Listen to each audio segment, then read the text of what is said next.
रोजी रोटी की भाग दौड़ में हम जैसे तैसे अपना और अपनों का पेट तो भर लेते हैं, लेकिन जिंदगी का खालीपन भरना सबको नसीब नहीं होता। सपनों के पीछे भागने वालों की भीड़ में कई ऐसे भी होते हैं जो अपने अतीत से भाग रहे होते हैं, और जब अतीत किसी गुनाह या गवाह का भागीदार हो तो चैन की नींद कहां मुमकिन है।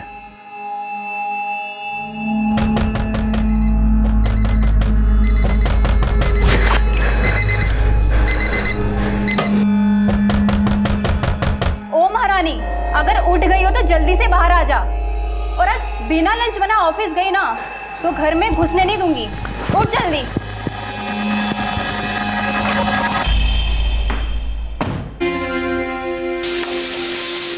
जब आज खौफ से सहमा हो तो कोशिश होती है वक्त से तेज भागकर अपना कल बदलने की।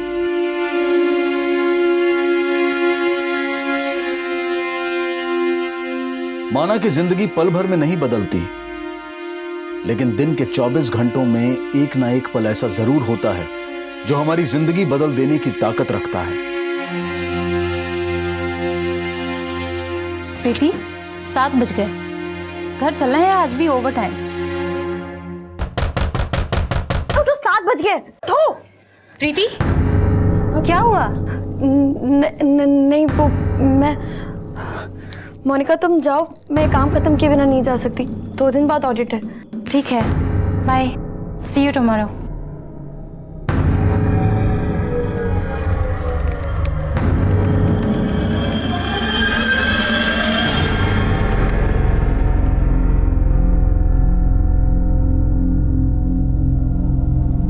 Good night madam. Good night.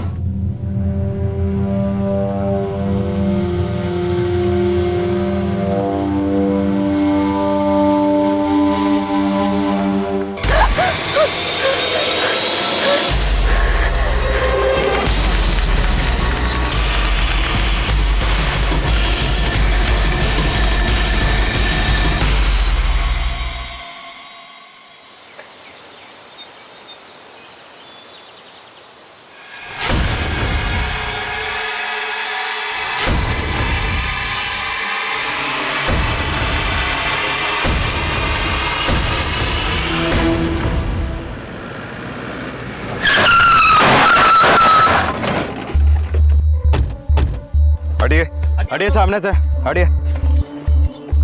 तुम उधर सर्च करो। सर, ये पर्स और ये मोबाइल।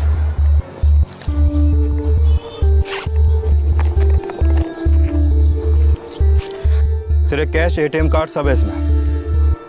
मोटिव लूट का लगता भी नहीं है। शायद इस लड़की के साथ पहले किया गया और बाद में फिर बड़ी बेरहमी से इसको मार दिया गया। यादव, देखो बैग में कोई आईडी वगैरह है क्या?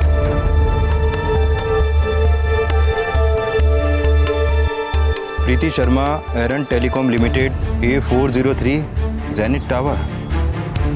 साहब, प्रीति मैडम कल रात 11 बजे ऑफिस से निकली थी। वो जब निकली यहाँ से तो साथ में कोई था उनके? नहीं साहब, सब लोग 7 साढ़े 7 बजे तक निकल गए थे, लेकिन प्रीति मैडम 11 बजे तक यहीं थी। वो क्यों? ये मैं कैसे बता सकता हूँ, शायद होगा कोई काम। बॉस लोग 10 बजे तक आएंगे, आप उन्हीं से पूछ लीजिएगा। प्रीति का फोन नंबर और एड्रेस होगा आपके पास? हाँ साहब।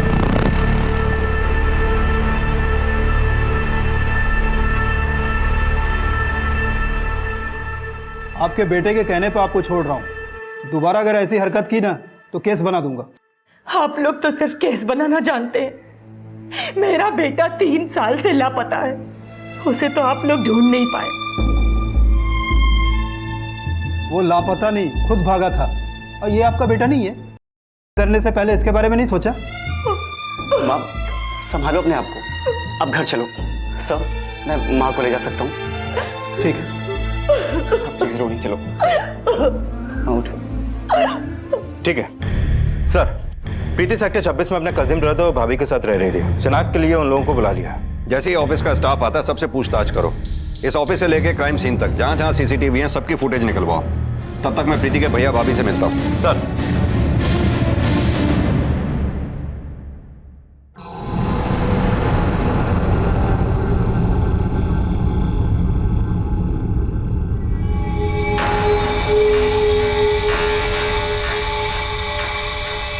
क्या हुआ?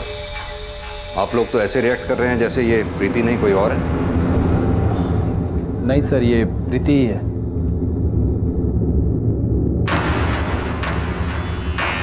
एक तरफ प्रीति की मौत से भी उसके करीबियों की आंखें नम नहीं हुई थी और दूसरी तरफ एक मां अपने लापता बेटे को देखने के लिए इस कदर तरस रही थी कि हताशा में उसने की भी कोशिश की। उसके लापता बेटे का प्रीति और प्रीति की हत्या से क्या कोई कनेक्शन था? प्रीति कल रात अपने ऑफिस से घर नहीं पहुंची। आप लोगों को जरा भी चिंता नहीं हुई? वो तो आए दिन लेट आती थी सर, और वैसे भी कल हम जल्दी सो गए थे और मॉर्निंग में आप लोगों का फ़ोन आ गया। लेकिन प्रीति के मरने का आप लोगों को अफसोस तो होगा ही। जी, अफसोस तो है ही, लेकिन प्रीति से हमारा बहुत दूर का रिश्ता था। प्रीति के पेरेंट्स हैं या? जी है ना, लेकिन हमारा रिश्ता प्रीति के मामा प्रमोद से है। दरअसल प्रीति के मामा मेरे दूर के चाचा लगते हैं, वो भी अलीगढ़ से ही हैं। आपका फ़ोन आने के बाद मैंने उन्हें इन्फॉर्म कर दिया है। लेकिन प्रीति अपने पेरेंट्स के साथ रहने की बजाय आप लोगों के साथ क्यों रह रही थी? सर, वो जॉब के लिए हमारे यहाँ आई थी। करीब 3 साल पहले उसके मामा ने ही उसे हमारे पास छोड़ा था।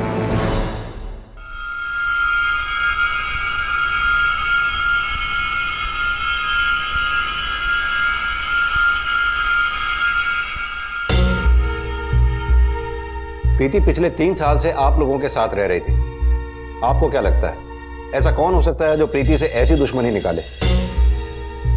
सर, अब इसके बारे में तो हमें कोई अंदाजा नहीं है। दुश्मन का अंदाजा नहीं, लेकिन कोई दोस्त, बॉयफ्रेंड? सर, इसके बारे में तो हमें प्रीति ने कभी नहीं बताया कि उसका बॉयफ्रेंड था या नहीं। इनफैक्ट वो अपनी पर्सनल लाइफ के बारे में हमसे बहुत कम बातें करती थी। सर, मुझे नहीं लगता कि प्रीति की लाइफ में कोई बॉयफ्रेंड होगा, क्योंकि वो अपने काम को लेकर फोकस थी। सब मैंने उसे कई बार कहा था कि तुम टाइम पर घर चली जाया करो, पर शायद उसे घर जाना अच्छा नहीं लगता था। कल भी वो ओवर टाइम कर रही थी और इसी ओवर टाइम के चक्कर में उसके साथ ये हादसा हुआ। आप कहना क्या चाहती हैं, साफ साफ बताइए। सर, कल 11 सवा 11 बजे प्रीति ने मुझे फ़ोन किया था। तब ऐसा लग रहा था जैसे वो किसी प्रॉब्लम में थी।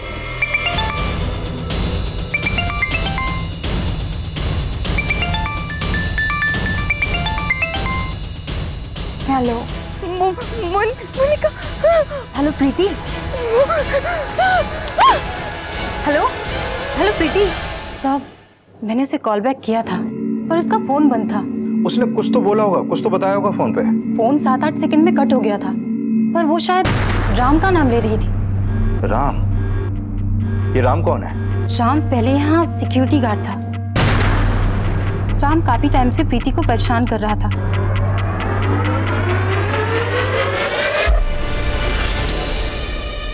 मुझे पता चला तो मैंने ही उसे राम की कंप्लेन करने के लिए कहा। सब जब से उसे यहाँ से निकाला गया है मैंने उसे कई बार बिल्डिंग के नीचे देखा है। सब मुझे लगता है शायद राम ने ही प्रीति के साथ ये सब कुछ किया है।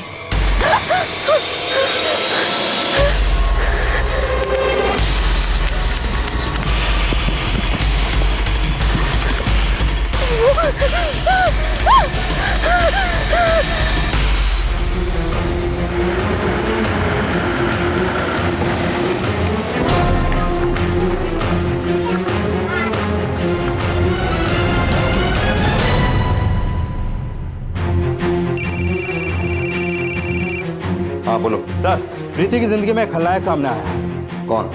राम मेहदी, आसाम का रहने वाला है सर। अभी 1 हफ्ते पहले तक एरन टेलीकॉम में सिक्योरिटी गार्ड था।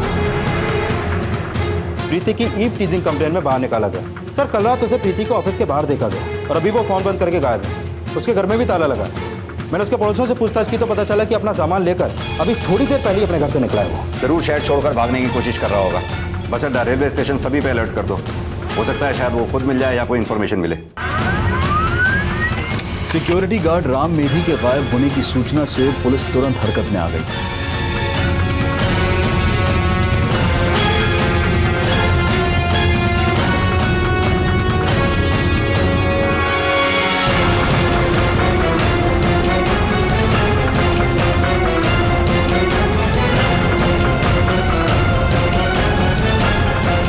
राम मेधी को जल्द से जल्द पकड़ने की कोशिश जारी थी। वहीं प्रीति के मर्डर की सूचना मिलने के बाद प्रीति के पिता और मामा नोएडा पुलिस स्टेशन पहुंचे। मेरी बेटी अपने पैरों पे खड़ा होना चाहती थी। बोली कि पापा मैं जॉब करूंगी। हमें क्या पता था कि उसके सपने ऐसे बिखर जाएंगे कि हमें उसका चेहरा भी देखना नसीब नहीं होगा।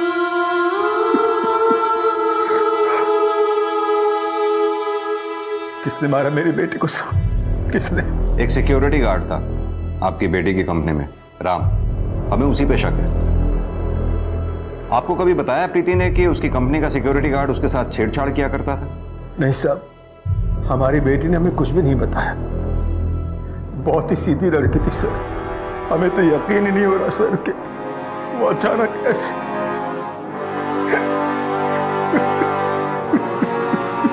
जी जय।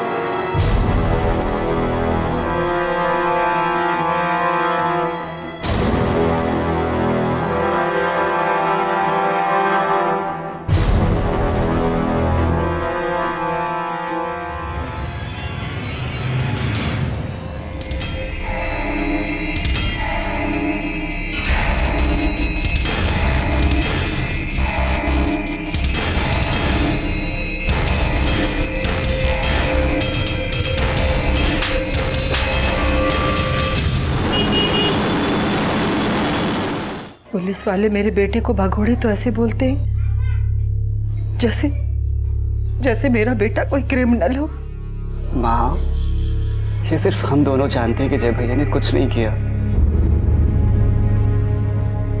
लेकिन आज जो आपने किया वो भी सही नहीं है। अगर आज आपको कुछ हो जाता तो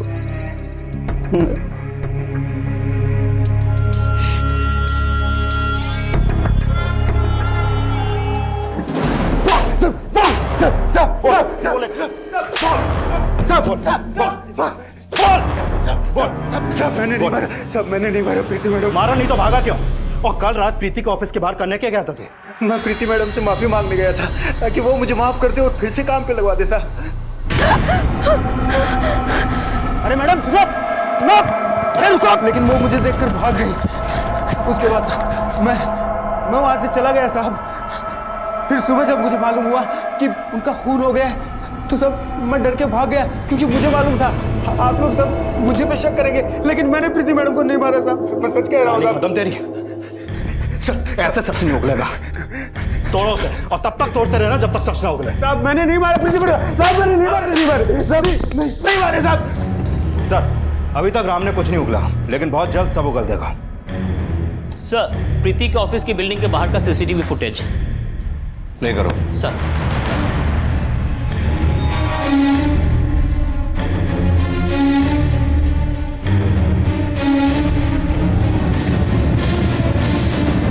पॉज करो। सीसीटीवी फुटेज के हिसाब से तो राम मेदी वहां से चला गया था। प्ले करना।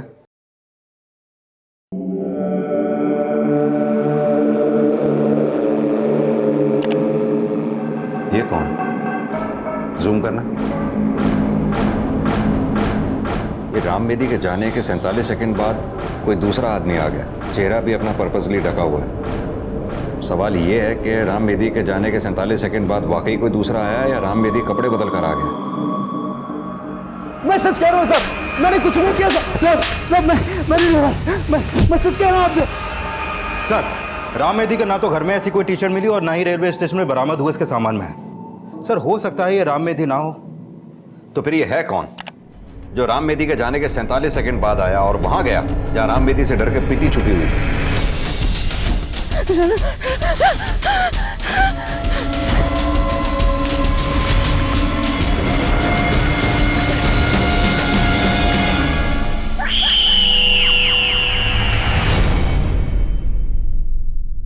और फिर 15 मिनट बाद ये वापस लौटा।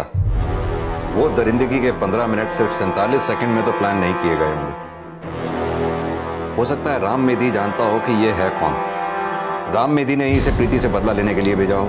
मैंने कुछ नहीं किया मैं सच कह रहा हूं आपसे। पुलिस के बहुत जोर देने पर भी राम मेधी अपने बयान पर कायम था।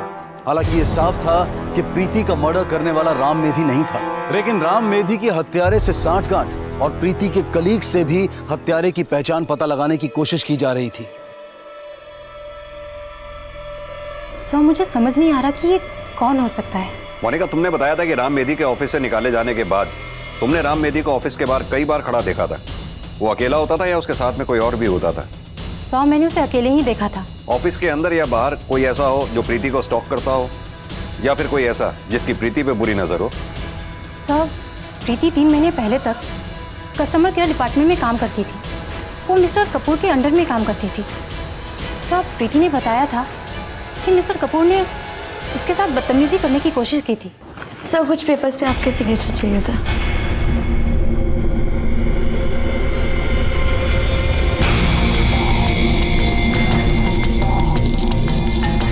क्या हुआ प्रीति? तू रो क्यों रही है? अंदर बॉस ने क्या किया? अरे कुछ नहीं किया मैंने, झूठ बोल रही है। एक काम ठीक से नहीं करती है। आज मैंने उसे डांट दिया, बोला जॉब से निकला दूंगा, तो देखो नौटंकी, मुझ पे झूठा एलिगेशन लगा रही है। नहीं, मैं झूठ नहीं बोल रही। Shut up. सर, इसके बाद प्रीति खुद जॉब छोड़ना चाहती थी, पर हमारे बॉस ने उसका डिपार्टमेंट चेंज कर दिया था। बॉस कौन? मिस्टर कपूर? नहीं सर, हमारे जीएम भाटिया सर। तो फिर मिस्टर कपूर के साथ क्या हुआ? सर, मिस्टर कपूर को हमारे बॉस ने वार्निंग दी थी, जिससे उनका प्रमोशन रुक गया था। इस वजह से वो प्रीति से काफी चिढ़ते थे, पर कह कुछ भी नहीं पाते थे। सर यकीन मानिए, मैंने प्रीति के साथ कभी भी कोई भी बदतमीजी नहीं की। सर, ये उसने झूठा एलिगेशन लगाया था मुझ पर। प्रीति से नफरत निकालने की एक वजह यह भी हो सकती है। वैसे तुम्हारे बारे में जो कुछ भी पता चला है, उससे लगता नहीं कि प्रीति ने झूठ बोला होगा। सर, उसने झूठ ही बोला है। सर, उसकी वजह से ही मेरा प्रमोशन रुक गया। प्रमोशन तो तुम्हारा क्रिमिनल बनने में हुआ। पहले एक सीधी सादी लड़की को मोलेस्ट करने की कोशिश की और बाद में उसका मर्डर भी कर दिया। सर, आप ही सोचिए ना, मैं एक बीवी बच्चा वाला आदमी हूँ सर। मैं ऐसी हरकत करके अपनी जिंदगी क्यों बर्बाद करना चाहूंगा? नीयत में अय्याशी और शक्ल पे शराफत, तुम्हारे जैसे लोगों से रोज सामना होता है हमारा। अब सीधी तरह से बताओगे या हम उगलवाएं? सर, जिस रात ये कांड हुआ ना, मैं अपने घर पे था। चाहे तो आप चेक कर लो सर। चेक तो अब तुम्हारा सारा बैकग्राउंड होगा, क्योंकि तुम्हारे जैसे लोग किसी से नफरत निकालने के लिए क्या क्या चालाकियां कर सकते हैं सब जानते हैं। अभी तो तुम्हें जाने दे रहे हैं, लेकिन ये शहर छोड़कर जाना मत। जा सकते हैं आप। तुबे, इस कपूर पे नजर रखो। सर, प्रीति की पोस्टमार्टम रिपोर्ट का क्या स्टेटस है? अभी तक नहीं आई सर। अगर प्रीति तो डीएनए सैंपल के थ्रू उस रेपिस्ट तक पहुंचा जा सकता है। पुलिस को लग रहा था कि प्रीति की मेडिकल और पोस्टमार्टम रिपोर्ट के जरिए क्रिमिनल को आइडेंटिफाई करने की लीड जरूर मिलेगी, लेकिन प्रीति की पोस्टमार्टम रिपोर्ट ने इस केस को और भी ज्यादा उलझा दिया। सर, ये प्रीति की पोस्टमार्टम रिपोर्ट, इस रिपोर्ट के मुताबिक उसकी मौत उस रात 11 बजे के आसपास हुई और एक्सेसिव ब्लीडिंग की वजह से उसकी मौत हुई। लेकिन सर, सेक्सुअल असॉल्ट का कोई साइन नहीं मिला, यानी उस रात प्रीति के साथ कोई। शायद मर्डर करने वाले ने यह विटनेस किया कि राम मेधी प्रीति का पीछा कर रहा था, इसीलिए उसने मर्डर को रोकने की कोशिश की। लेकिन जिस बेरहमी से उसने प्रीति का कत्ल किया, उसे यह बात तो साफ है कि वो प्रीति को पहले से जानता था और उसने कोई पुरानी दुश्मनी निकाली। सर, जिस रात प्रीति का मर्डर हुआ, उस दिन उसका मैनेजर कपूर शाम 7:30 बजे ऑफिस से निकल गया था और अगले दिन सुबह तक वो अपने घर वैशाली में ही था। सर, हो सकता है उसने इस आदमी को प्रीति को मारने के लिए हायर किया हो। प्रीति का मर्डर करने वाला क्या वाकई किसी का मोहरा था? राम मेधी के बाद अब टेलीकॉम के मैनेजर के कॉल रिकॉर्ड्स और गतिविधियों को भी खंगाला जा रहा था, और मोहरे को प्रीति को मारने की मंशा रखने वाला दोस्त या दुश्मन भी समझा जा रहा था। प्रीति के कॉल रिकॉर्ड्स खंगाले जा रहे थे, लेकिन हत्यारे की पहचान अब भी रहस्य बनी हुई थी। नहीं सर, ये मैं बिल्कुल समझ में नहीं आ रहा है कि ये कौन हो सकता है। देवेंद्र जी, प्रीति पिछले 3 साल से नोएडा में इन लोगों के साथ रह रही थी। इनसे पहले जब तक वो आपके साथ थी, क्या कोई ऐसा था जिसकी मंशा प्रीति को नुकसान पहुंचाने की हो? कोई मनचला दोस्त, कोई बॉयफ्रेंड? नहीं सर, ऐसा तो कुछ नहीं था। अगर होता भी तो वो आपको क्या बताती? मेरा मतलब, एक सिक्योरिटी गार्ड से लेकर एक कंपनी के मैनेजर तक ने प्रीति की नाक में दम कर रखा था। उसने ये बातें आपको नहीं बताई, तो हमेशा आपको सब कुछ बताया हो, इस बात की क्या गारंटी? हमें तो कुछ समझ नहीं आ रहा सर। मेरी बेटी बिल्कुल गाय जैसी थी। क्या पता था कि उसका सीधापन ही उसे खा जाएगा। कभी कभी इंसान की खामोशी ही उसकी दुश्मन बन जाती है। प्रीति की हत्या उसकी खामोशी का ही परिणाम थी, लेकिन प्रीति की खामोशी में किस दर्द की आग छुपी थी? ऐसा कौन सा जख्म था जिसने प्रीति को इतना रिजर्व बना दिया था कि उसके करीबियों से भी पुलिस ये नहीं जान पा रही थी कि प्रीति अपने किस दोस्त या किस दुश्मन के अपराध का शिकार हुई थी।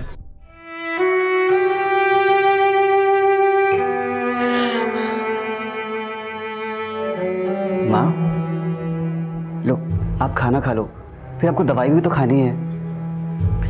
कुछ नहीं खाना मुझे मुझे बस मेरा बेटा चाहिए, मुझे मेरा बेटा चाहिए। माँ कहाँ जा रही हो आप? Police station. आज अगर उन लोगों ने कुछ नहीं बताया ना तो मैं खुद को नहीं थाने में आग लगा दूंगी। माँ वो पुलिस वाले हैं, हम उनसे ऐसे पेश नहीं आ सकते। तो क्या करूं? बोल क्या करूं? अपने बेटे की शक्ल देखे भी नहीं मर जाऊं? माँ प्लीज आप ऐसा मत बोलो, जय भैया जरूर मिलेंगे। कब आएगा? बोल कब आएगा? संभालना क्या? नहीं मेरा जय भैया जरूर जल्दी। मेरा जय कब आएगा? आप बैठो, आप बैठो। कब आएगा मेरा बेटा? कब आएगा जय? लो आप खाना खा लो, फिर हम साथ में पुलिस स्टेशन चलेंगे।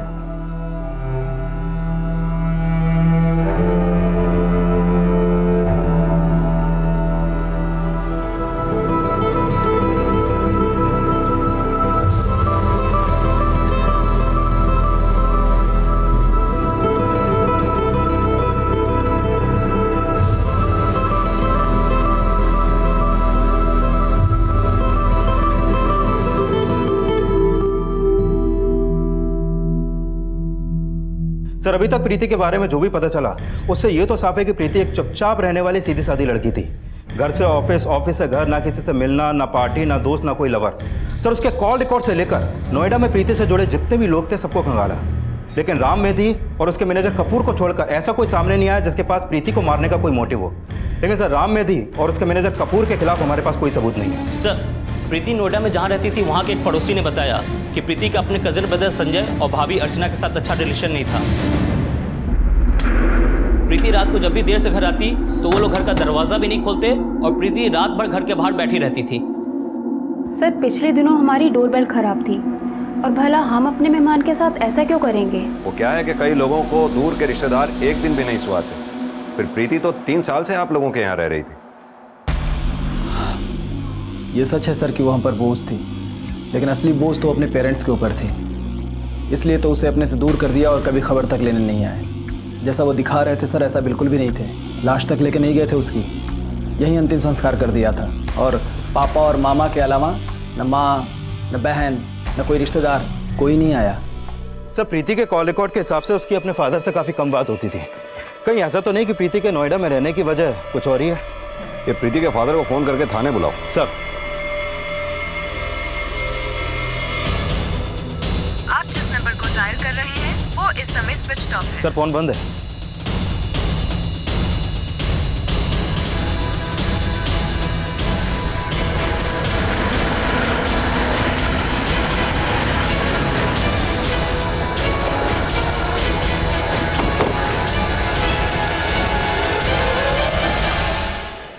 ताला लगा हुआ है। सुनिए, ये देवेंद्र जी का परिवार कहाँ गया जो यहाँ रहते हैं? 2 दिन पहले वो लोग शायद कहीं घूमने गए। घूमने गए? इनकी बेटी की मौत हो गई और ये घूमने गए? ये क्या कह रहा है साहब? 2 दिन पहले तो सही सलामत थी, उनके साथी तो गई है उनकी बेटी।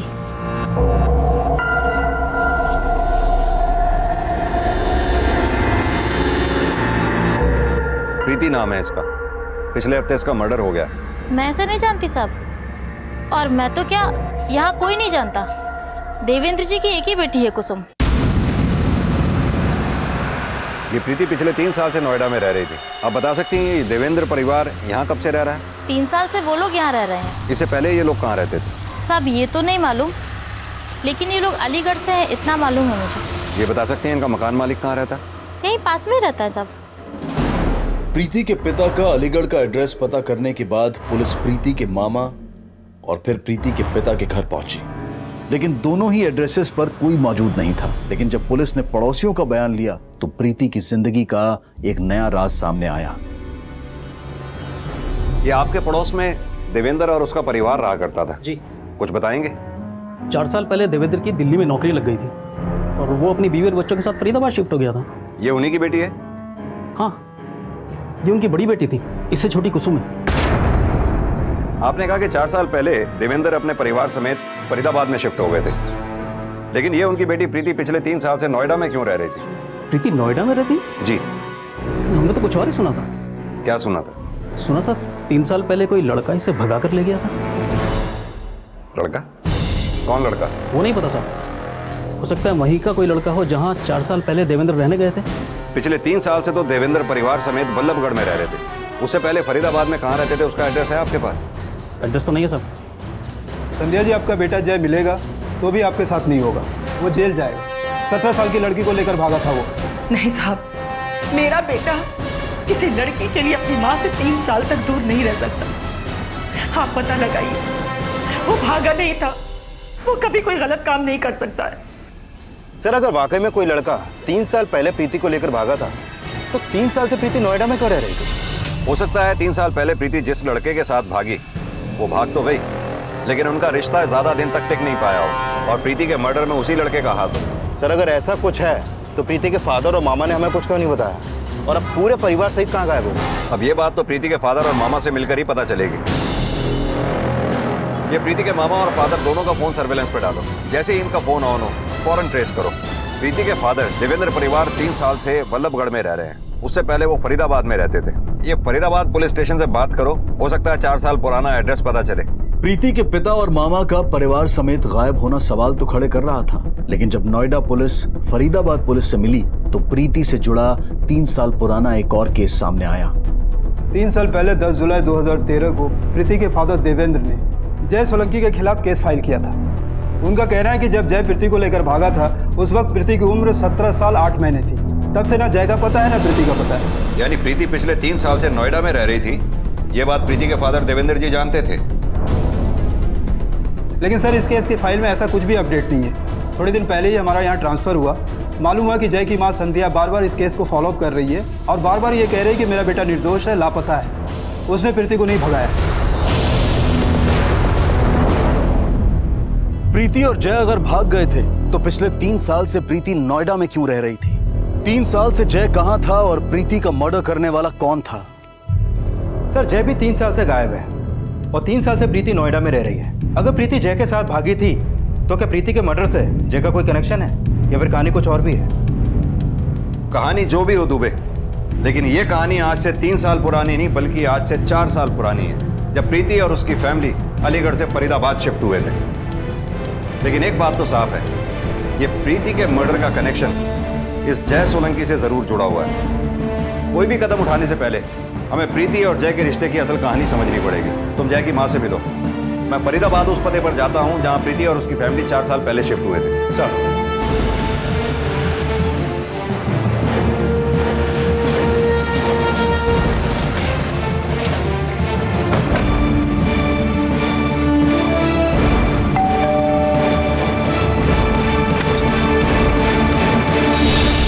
जी सर, 4 साल पहले प्रीति की फैमिली हमारे यहाँ किराए पर रहने आई थी।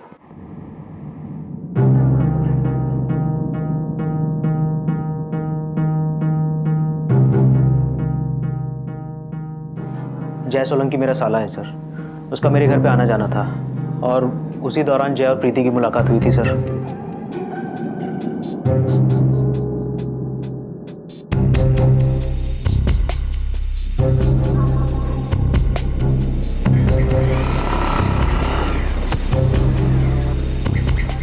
सॉरी। It's okay.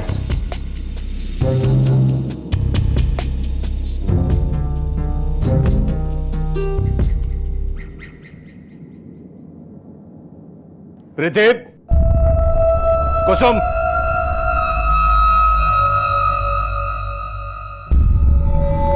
कौन हो तुम? यहाँ क्या कर रहे हो? जय, तू कब आया? अभी आया दीदी। चला अंदर आ।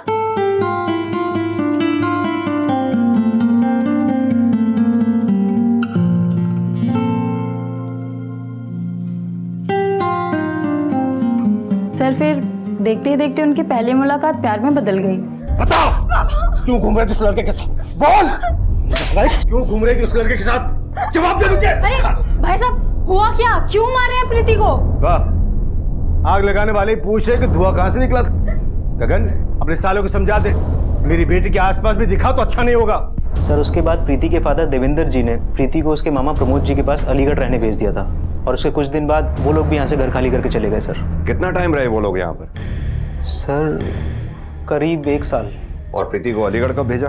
सर घर खाली करने से 2 महीना पहले। सर प्रीति के फादर ने जब जय पर प्रीति को भगाने का आरोप लगाया था उस वक्त प्रीति अलीगढ़ में थी सर। माना कि जय प्रीति से बहुत प्यार करता था साहब, लेकिन वो अपनी माँ से और अपने भाई से उतना ही प्यार करता था। और मुझे नहीं लगता साहब कि वो अपनी माँ और अपने भाई से बिना मिले, बिना फोन किए 3 साल तक रह सकता है। लेकिन संध्या जी, एफआईआर के हिसाब से जय पे केस फाइल हुआ 10 जुलाई की सुबह। आपकी जैसे आखिरी बार कब बात हुई? 8 जुलाई की रात को। बेटा 10 बज गया, कहाँ है तू? अब तक घर नहीं पहुंचा। माँ मैं आज रात घर नहीं आ सकता। क्यों बेटा? ऑफिस का एक थोड़ा सा काम है तो आने में सुबह होगी। लेकिन हमें तो पता चला था कि वो उस रात ऑफिस में था ही नहीं। और 9 जुलाई की सुबह जय का फोन अलीगढ़ में एक्टिव था और उस समय प्रीति भी अलीगढ़ में ही थी। जरूर प्रीति के बाप ने जय को गायब करवाया है और प्रीति को भी उसी ने कहीं छुपा दिया है। लेकिन प्रीति का तो मर्डर हो चुका है। प्रीति का मर्डर? और मेरा बेटा साहब, मेरा बेटा कहाँ है साहब? लेकिन अभी तो आप बोल रही थी कि जय ने प्रीति को नहीं भगाया। हाँ नहीं भगाया था साहब, लेकिन वाह, प्रीति को तो आप लोगों ने ढूंढ लिया, लेकिन मेरा बेटा 3 साल से लापता है। उसकी कोई खबर आप लोगों ने हमें नहीं दी। और एक माँ होने के नाते क्या मैं अपने बेटे के बारे में इतना भी नहीं पूछ सकती? जय की मां जय को निर्दोष बता रही थी, लेकिन जल्द ही प्रीति के फादर का पक्ष भी सामने आने वाला था। सर, प्रीति के फादर का फोन अभी रुड़की में ऑन हुआ है और मुजफ्फरनगर की तरफ ट्रैवल कर रहा है। ये रुड़की और मुजफ्फरनगर के बीच में जितने भी टोल नाका और चेक पोस्ट हैं, सभी को अलर्ट कर दो।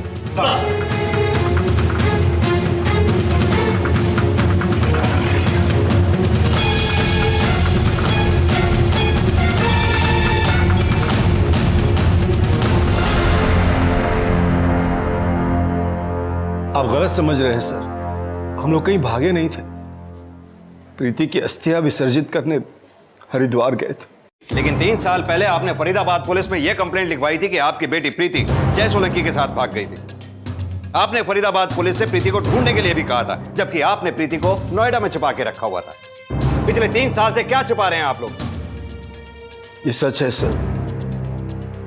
3 साल पहले वो लड़का हमारी बेटी को धोखे से भगा ले गया था। इस लड़के ने हमारी बेटी की जिंदगी खराब कर दी है सर, और इसीलिए हमारी बेटी बहुत ही डरी सहमी रहती थी। मैं आपको ये सब कुछ बताना चाहता था, लेकिन बदनामी के डर से खामोश रहा। बदनामी से डर रहे थे या फिर कोई कांड किया था आप लोगों ने? कांड तो उस लड़के ने किया था सर। 2 दिन तक मेरी बेटी के साथ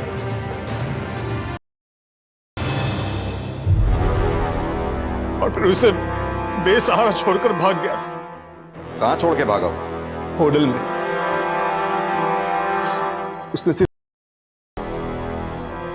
प्रीति प्रेग्नेंट भी हो गई थी, उसका अबॉर्शन करवाना पड़ा था मुझे, और इन सब बातों से वो बहुत ही सहम गई थी सर। मैं किसी को कुछ बता नहीं पाया, क्योंकि अगर पुलिस को सब बताता तो कोर्ट कचहरी के चक्कर काटते काटते मेरी बेटी जीते जी मर जाती सर।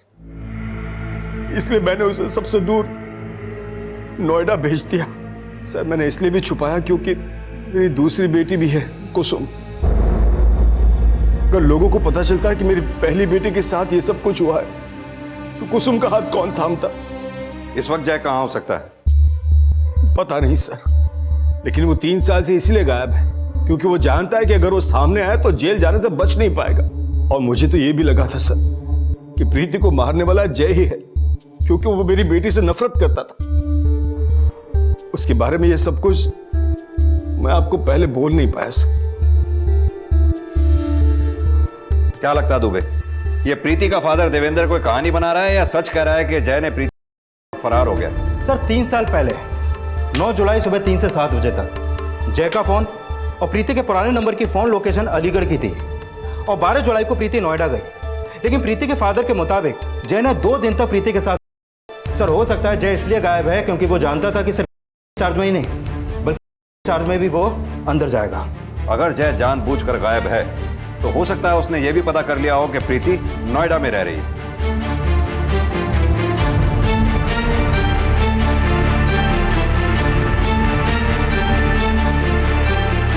क्या लगता है दुबे, ये जय सोलंकी तो नहीं? सर अगर ये वाकई में जय सोलंकी है तो एक बात अजीब है, 3 साल तक इसने ना तो अपनी माँ से कोई कांटेक्ट किया और ना ही अपने भाई अजय से। हो सकता है जय की माँ और भाई जय के कांटेक्ट में हो और उसका राज छुपा के उसे बचाने की कोशिश कर रहे हो। वो जानते हो कि जय ने प्रीति को भगाया ही नहीं बल्कि उसके और बाद में उसका मर्डर भी किया। और 3 साल से हमें वो ये दिखाने की कोशिश कर रहे हैं कि जय प्रीति के फादर देवेंद्र की साजिश का शिकार है। दुबे, जय की माँ, भाई, प्रीति का बाप, मामा, सबके पिछले 3 साल के कॉल रिकॉर्ड्स निकलवाओ, देखें किसकी कहानी सच्ची है और किसकी झूठी। और हाँ, फरीदाबाद के पुराने केस की फाइल निकालो और दोबारा से चेक करो, पता तो चले किसकी स्टेटमेंट सही है और किसकी गलत। दोनों तरफ से हमें कंफर्म करना होगा। सर, प्रीति की हत्या ने 3 साल पुराने उस केस को फिर से जिंदा कर दिया जिसमें पिछले 3 साल से जय सोलंकी को एक आरोपी मानकर ढूंढा जा रहा था। जय अब कहां था ये जानने के लिए जय और प्रीति से जुड़े हर शख्स का बयान एक नए नजरिए से लिया जा रहा था। सर, प्रीति के फादर देवेंद्र ने बताया था कि 12 जुलाई को प्रीति उनसे होटल में मिली थी, लेकिन 12 जुलाई को तो प्रीति के फादर की फोन लोकेशन अलीगढ़ की थी। साहब, मैं जल्दी में फोन अपने घर पे ही भूल गया था। लेकिन उस दिन तुम्हें होटल से कोई फोन नहीं आया था, जैसा कि तुमने कहा प्रीति ने तुम्हें होटल से कांटेक्ट किया था। हाँ, शायद फोन प्रीति के मामा को गया था। अब झूठ बोलने की कोई गुंजाइश बची नहीं है। हाँ यादव सर, जय के भाई अजय की एक इंफॉर्मेशन हाथ लगी है। मैंने क्या किया? मैंने किया। प्लीज मुझे छोड़ो सर, प्लीज मुझे छोड़ो सर, प्लीज नहीं बोले प्लीज, मेरी माँ के लिए प्लीज सर, प्लीज सर। तुम्हें तुम्हारी माँ की फिक्र है, लेकिन तुम्हारे भैया को तुम्हारी माँ की फिक्र थी? सर भैया माँ पे जान छिड़कते थे। तो फिर कहाँ गायब है तुम्हारे भैया 3 साल से? सर 3 साल से यही सवाल तो हम आपसे कर रहे हैं। और यही सवाल तुम पूछना चाहते थे प्रीति से?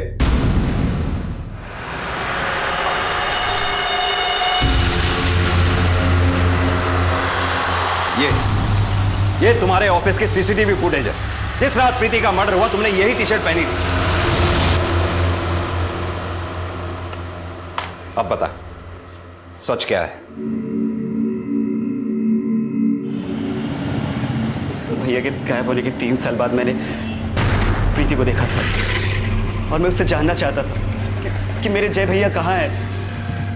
और उस रात उसके ऑफिस के बाहर मैं उसके आने का वेट कर रहा था। अरे मैडम सुनो, अरे रुको।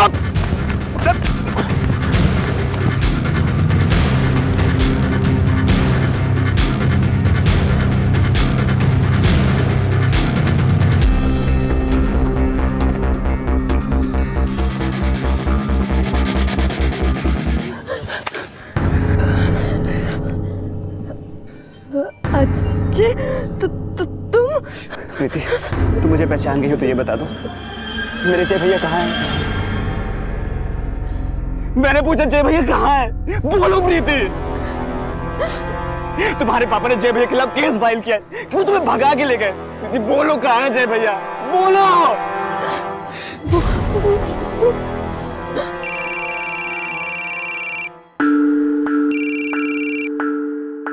हेलो हेलो, बात कर सकती है वो या है कोई आसपास? घर पर तो कोई नहीं है, मामा मामी शादी में गए, वो कल सुबह आएंगे। इतनी अच्छी न्यूज़ तुम अभी बता रही हो? मैं आ रहा हूँ वहाँ पे। नहीं जय, किसी ने देख लिया तो? कुछ नहीं होगा प्रीति, मैं आ रहा हूँ बस। जय,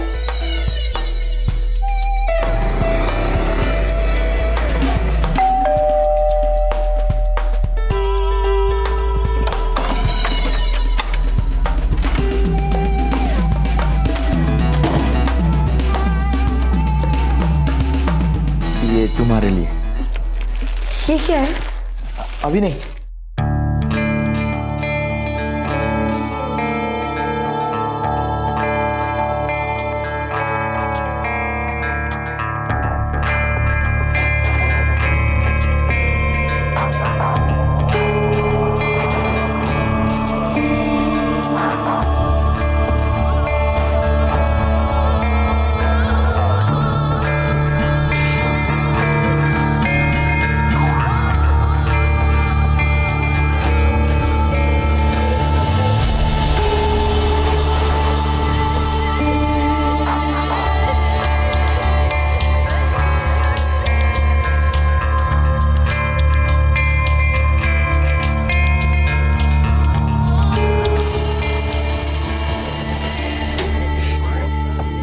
जय जय उठो, 7 बज गए। जय उठो।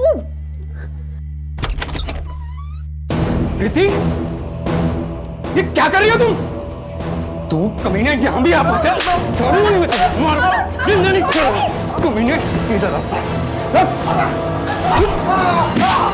साहब, मैंने उन दोनों को एक साथ देखा तो जीएस जी को फोन करके बता दिया।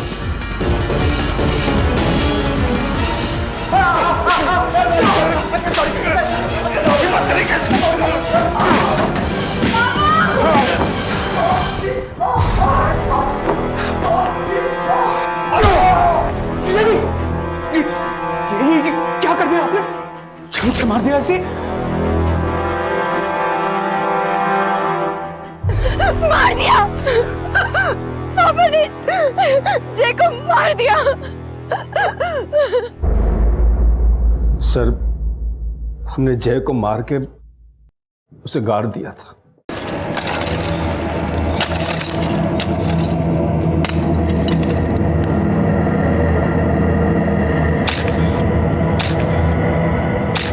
तेरे बाप ने जय भैया को मार दिया और तू 3 साल से। अजय, अजय मुझे माफ कर दो, मैं ये बात किसी को नहीं बता पाई।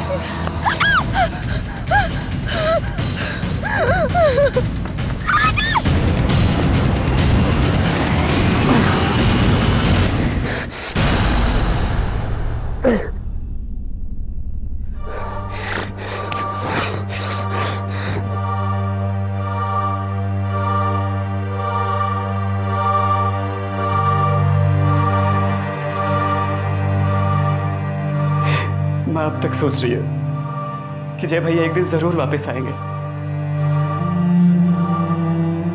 लेकिन मैं उन्हें ये तक न बता सका कि 3 साल पहले जय भैया का। माना कि प्रीति पिछले 3 साल से खामोश थी, लेकिन प्रीति ने तुम्हारे भैया जय का मर्डर नहीं किया था। प्रीति का मर्डर करने की बजाय अगर तुम हमारे पास आते, हमें सच बताते, तो आज तुम्हारी मां को जय का नहीं तो कम से कम तुम्हारा तो सहारा रहता।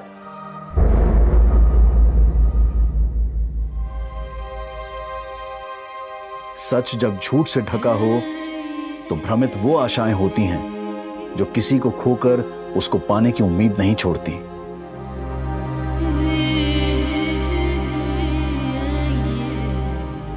प्रीति के पिता और मामा ने जो अपराध किया वो माफी के काबिल नहीं है, लेकिन प्रीति की हत्या के लिए जितना अजय को कोसा जाएगा, उतना ही जय की हत्या के इंसाफ में हुई देरी के लिए प्रीति को दोषी समझा जाएगा। माना कि प्रीति ऐसी मनोदशा में थी जिसमें सच बोलना आसान नहीं होता, लेकिन सच जब चुप्पी साध लेता है तो वो झूठ से भी वहशीला हो जाता है। और चुप्पी को अपने दर्द की दवा समझने वाले अक्सर ये नहीं सोच पाते कि असल में चुप्पी ही उनके दर्द की वजह होती है। अब मैं अनूप सोनी आपसे विदा लेता हूं, फिर मुलाकात होगी अगले एपिसोड में एक और चौंका देने वाले केस के साथ। तब तक अपना और अपने परिवार का ख्याल रखें और देखते रहें क्राइम पेट्रोल डायल 100। सबक एक को सीख हम सबको। जय हिंद।